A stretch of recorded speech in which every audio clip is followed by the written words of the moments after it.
அனைவருக்கும் வணக்கம். ஸோ சயின்ஸில் வந்து பார்த்தீங்கன்னா இம்பார்ட்டண்டான ஃபேக்ட்ஸ் பார்த்துட்டு வரோம். ஸோ அதில் வந்து பாக்ஸ் கண்டென்ட் தான் இம்பார்ட்டன்டானது. உலக உணவு தினம் என்னைக்கு அப்படின்னு பார்த்தீங்கன்னா அக்டோபர் 16. சரிங்களா? சிமெண்டை கண்டறிந்தவர் அப்படின்னு பார்த்தீங்கன்னா வில்லியம் ஆஸ்பிடின். சரிங்களா? எப்படி ஷார்ட்கட்டாக ஞாபகத்தில் வச்சோன்னா சிமெண்ட் பிடிச்சிக்கிறோம் அப்படின்னு ஞாபகத்தில் வச்சுக்கோங்க. ஸோ சிமெண்ட் பிடிச்சிக்கிறோம் வில்லியம் ஆஸ்பிடின். ஸோ அடுத்து பார்த்தீங்கன்னா இந்த சதுப்பு நிலங்கள் வந்து பார்த்தீங்கன்னா எந்த மாவட்டத்தில் இருக்குது அப்படின்னு கேட்பாங்க. ஸோ அதை நல்லா பார்த்து வச்சுக்கோங்க. அது என்ன சதுப்பு நிலம் அப்படின்னு பார்த்தீங்கன்னா ஈரத்தை தன்னுக்குள்ளே வச்சிருக்கும். அதுன்றது தான் சதுப்பு நிலங்கள்ன்றது பார்த்தீங்கன்னா ஈரத்தை வந்து தன்னுக்குள்ளே வச்சிருக்கும் அப்படின்றது தான் அந்த சதுப்பு நிலங்கள்.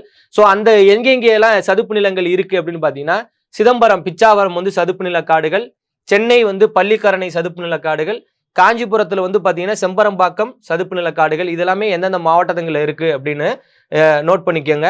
ஸோ உங்களுக்கான கேள்வி இதில் என்ன அப்படின்னா சதுப்பு நில தினம் வந்து என்னைக்கு வந்து கொண்டாடுறாங்கன்றதை கீழே வந்து பார்த்தீங்கன்னா கமெண்ட் பண்ணுங்க. ஸோ அடுத்து 4th கொஸ்டின் பாருங்க. வெங்காயத்தில் வந்து பார்த்தீங்கன்னா உரிக்கும் போது கண் எரிச்சல் ஏற்படும். அதற்கான வாயு என்ன அப்படின்னு பார்த்தீங்கன்னா புரோப்பேன் தயால் எஸ் ஆக்சைடு. நன்றி.